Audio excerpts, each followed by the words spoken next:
Bonjour, je suis très heureuse de vous retrouver aujourd'hui dans les loges du Théâtre de Liège avec Aimé Mpané, qui est plasticien. Petit entretien dans le cadre du festival Corps de Texte consacré à la créativité en République démocratique du Congo.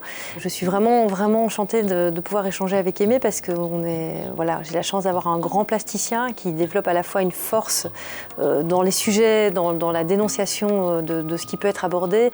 Et il y a une très grande finesse, je trouve, et une très grande esthétisation dans le bon sens du terme de la réalisation. Donc je suis vraiment heureuse aujourd'hui qu'on puisse échanger un peu sur la créativité en République démocratique du Congo et aussi particulièrement sur ton travail. Donc merci à toi de consacrer quelques temps à ça. Merci beaucoup. Comme tu viens de le dire, là, moi je suis plasticien. J'ai fait une partie de mes études à Kinshasa, à l'Académie des Beaux-Arts même de Kinshasa, même où j'ai fait la peinture. Et puis, je suis venu continuer à Bruxelles, à la Cambre, là où j'ai fait des recherches, peinture et recherches tridimensionnelles, où on fait un peu des installations. Donc, mon travail reste toujours ces va-et-vient, ces deux cultures que j'ai appris de gauche à droite. C'est l'Occident, c'est le Congo. J'aime toujours revisiter aussi l'histoire des deux pays, briser aussi ces murs de séparation, comment réunir tout. C'est ça qui m'intéresse vraiment, comment tisser tous ces liens et promouvoir, disons, penser à un nouveau monde, un nouveau concept. C'est ça qui m'intéresse moi. Ce que je trouve intéressant, c'est que tu es aussi bien dans les formes où tu utilises différents outils, différentes techniques, que dans le fond, avec ces allers-retours. Donc il y a à la fois un côté très artisanal et une maîtrise, et à la fois une conceptualisation très forte de tes œuvres. Et je trouve que l'aller-retour est aussi dans ce sens-là, c'est dans les manières d'utiliser les choses. Cet aller-retour-là, oui, je le vois même au niveau technique aussi. Parce qu'au départ, à l'Académie des Beaux-Arts de Kinshasa, j'ai vraiment appris le savoir-faire. Et mon père était aussi sculpteur. Il était prof de sculpture dans cette académie-là. Donc j'ai travaillé aussi beaucoup chez lui. Donc je suis parti avec cet esprit de technicité qui reste toujours présent dans mon travail. Et arrivant à la Cambre, ce n'est pas le savoir-faire, c'est plutôt le conceptuel. Du coup, dans ma tête, j'ai gardé ces déséquilibres-là. C'est pourquoi moi je dis quand je reste simplement en Belgique, je crois que mon travail devient presque terne. J'ai toujours besoin d'aller à Kinshasa. Dès que je suis à Kinshasa, je me considère quelquefois comme une éponge. Et quand je reviens, des fois je les réponds aussi. C'est comme on dit, on connaît bien chez soi quand on est hors chez soi. Il y a quelque chose de nomade dans ton travail, effectivement. Oui, dans ta moi je me manière considère comme un artiste nomade. Ouais. Après, moi, ce qui m'a frappé, donc je suis allée que 2 fois à Kinshasa, mais c'est effectivement la vivacité, le tourbillon. Il y a quand même un truc qui n'existe pas ici. Je prends souvent l'exemple que j'ai l'impression qu'ici, on vit avec un couvercle, et puis là, pour la première fois, il n'y avait plus de couvercle. Et j'ai l'impression que c'est ces deux choses, avec ou sans couvercle, qui permettent de créer une hybridité qui est vraiment intéressante dans ton travail artistique. C'était juste les avant-gardistes qui étaient protégés par Mobutu lui-même dans les années 90. Jusqu'à 92, 93, quelque chose de ce genre-là.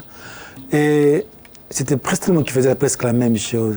Comme Mavinga, comme Lema, comme Koussou, et comme Liolo, c'était presque la même. Et puis Botembe qui arrive et qui ramène un autre sou. Puisque Botembe l'avait étudié à l'Académie royale de Bruxelles, il a ramené quelque chose d'un tout petit peu différent. Et tout le monde a continué à travailler un peu presque la même chose, oui.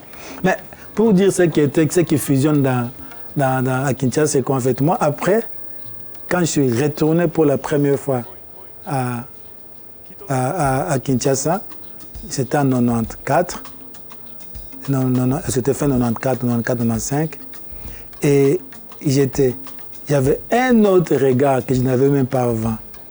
C'est-à-dire, je me disais, mais c'est pas possible, tout l'art est dehors. J'avais l'impression de voir des Joseph Beuys dehors, d'Andy Warhol dehors, de voir toutes les installations partout. C'était tellement vivant, et que j'étais là, j'ai pris mon appareil photo. À l'époque, il n'y avait pas de photos, des appareils numériques. Et comme je faisais sur la photo, sur la cam, en fait, j'ai pris mon appareil photo. Chaque coin que j'ai photographié me faisait penser à ce que j'ai vu. En fait, me rafraîchissait mes mémoires, je faisais une connexion avec ce que je vois dans le musée en Occident. Tu vois des Barcello presque partout, je me dis, mais c'est pas possible. Donc, il n'y a rien à refaire. L'art est dehors, l'art est là. Et à l'époque, tu n'avais pas de... il n'y a pas beaucoup de musées. Et ça, c'était intéressant, puisque tu étais vraiment presque rien, mais tout se passait dehors. Mais quelques années après, toute la scène a changé. Il y a eu beaucoup de jeunes qui ont commencé à bouger, à voyager. C'était vers début 2000, 2005, 2006. C'est là que les choses ont commencé vraiment à bouger dans le milieu d'art contemporain congolais. Ce sont des jeunes qui ont bougé tout. Il y a eu pas mal de résidences. Il y a beaucoup de collectivités aussi. Et puis, il y a eu aussi en fait, c'est tous des collectifs qui se sont créés, des jeunes comme ça. C'est ce qui a fait que tout est devenu comme presque compétitif. Et ils absorbent tout. Ça, j'adore. Donc, c'est vraiment presque comme l'art total. Et c'est très, très riche. Hein. Je trouve que c'est quelque chose que je ne pouvais pas comparer. Par exemple, quand je compare avec l'Afrique du Sud à l'époque, mais au Congo, c'est toute une autre identité. Moi, ce qui m'a vraiment frappé, c'est le fait qu'on n'est pas attaché qu'à une seule forme d'art. Et il y a en tout cas, à Kinshasa, il y a une vivacité, une multiplicité des formes. Et je trouve que ça répond à ce que tu viens de dire sur la collectivité, mais c'est quelque chose d'assez unique. Est-ce que tu peux dire un mot là-dessus? Tout c'est arrivé en fait, début de l'année 2000. Il y avait eu les centres culturels français. En fait, le gouvernement français qui avait mis beaucoup de budget pour la culture au Congo. Et à ce moment-là, qu'est-ce qui s'est passé? Il y a un collectif qui s'est créé. Et c'est possible. Tu as d'autres collectifs qui sont tout autour pour utiliser ce budget-là. Avec Jean-Christophe, qui était le Français, qui est un directeur à Strasbourg, en fait. Pas directeur, professeur à l'école de Strasbourg à Bruxelles, qui chapeautait tous ces projets, tous ces collectifs. Et du coup, tout se passait dans la rue. Toi, démarrer l'idée vraiment de faire toute la scénographie dans la rue, les interventions dans la rue, et on sortait l'académie, puisque l'académie restait conventionnelle. On avait juste la toile et peint et sculpture d'une façon classique. Là, du coup, ça donne l'opportunité à tout le monde. Donc, il fallait remettre en question le système et ça ouvre les portes. Et il y a eu des résidences et du coup, il y a eu des gens des jeunes par-ci, par-là. Donc, c'est très intéressant. Donc, moi, ce qui m'a toujours impressionné, la vitesse. Parce que moi, à l'époque, quand j'ai rentré, j'étais comme quelqu'un qui est perdu, tu vois, comme si je parlais des choses qui ne me comprenaient pas, puisque moi, j'avais plus passé mon temps en Europe où tu as étudié l'art contemporain, tu as étudié l'art conceptuel. Et j'arrivais là-bas, tu étais comme un étranger. Mais 10 ans après, c'était devenu presque normal.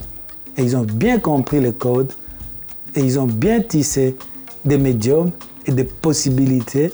Et ça, je trouve ça incroyable. Et juste une dernière chose que je trouve importante, c'est comment est-ce que tu expliques que du coup c'est si peu connu? Que finalement les artistes auxquels on a accès, c'est ceux qui sont ici, mais qu'est-ce qui fait que finalement, si tu ne mets pas les pieds à Kinshasa ou si tu ne t'y intéresses pas ou si tu n'es pas lié à la diaspora d'une manière ou d'une autre, qu'est-ce qui fait que ça ne dépasse pas les frontières? Parce que moi, ça m'a absolument fasciné, ce à quoi j'ai pu assister, ce que j'ai pu percevoir. Est-ce que tu crois que c'est une volonté politique? Est-ce que les gens ne se rendent pas compte qu'ils sont brillants? Enfin, qu'est-ce que tu penses de ça? Moi, je mets toujours un peu entre parenthèses une telle question. Si dans certains milieux culturels, ils sont vraiment connus, ils arrivent à sortir des frontières. Mais par contre, je dirais, oui, c'est un certain secteur, c'est un certain milieu, dire qu'ils ne sortent pas de ce faux, puisque je dis, tu as Internet, tu as Facebook, les gens se découvrent facilement. Et puis aussi, voyez, par rapport à cela, ils arrivent toujours à montrer leurs travaux aujourd'hui. Aujourd'hui, c'est possible. Et surtout avec Artsy et tout le reste, donc ils arrivent à vendre à partir de Kinshasa, sans même mettre leurs pieds en Europe, sans même avoir des galeries. Oui, c'est vrai que dire qu'il y a des frontières, c'est parce que le marché de l'art contemporain, c'est quand même quelque chose qui est très spécial. Même au niveau de la littérature, c'est la même chose aussi. Tu ne veux pas avoir l'édition, l'éditeur comme tu veux si tu n'es pas en Europe. Et tu as des marchands, des gens comme des producteurs comme André Magnier qui a tout son petit écurie et qui montre très bien l'art congolais, l'art contemporain congolais. Et tu as aussi des petites galeries comme ça qui viennent, qui s'investissent, mais qui sont à l'extérieur, à l'étranger. Donc ça arrive toujours à bouger. Dire que ça ne bouge pas, non, je ne crois pas, c'est faux. Par contre, sur place, je crois qu'il n'y a pas une grande organisation qui fait que tout est visible. Oui, que tout soit vraiment visible, oui. Merci Aimé pour cet échange, je trouve ça très très riche et merci d'avoir consacré du temps. Je me réjouis de pouvoir venir voir tes œuvres. D'ailleurs, tu vas exposer bientôt au Portugal, si je me trompe. Oui, à la Fondation Gulbenkian, oui. Super. Donc, je viens de terminer l'expo qui était au Musée Royal des Beaux-Arts de Bruxelles, qui s'est fini dimanche passé. En tout cas, moi, je te dis aussi merci. puisque c'était vraiment, je trouve ça vraiment, moi j'encourage l'initiative comme ça de montrer, de faire découvrir aussi aux gens qu'il y a d'autres cultures qui existent et qui sont même en parallèle et qui peuvent aussi apporter, qui peuvent aussi être la friche pour tout. Ben voilà, merci à tout le monde alors. Et donc on peut retrouver toutes les petites capsules, les vidéos, les rencontres, les interviews, les conseils lecture sur les réseaux sociaux du théâtre et sur la 3e scène, donc sur le site du Théâtre de Liège. Merci à tout le monde.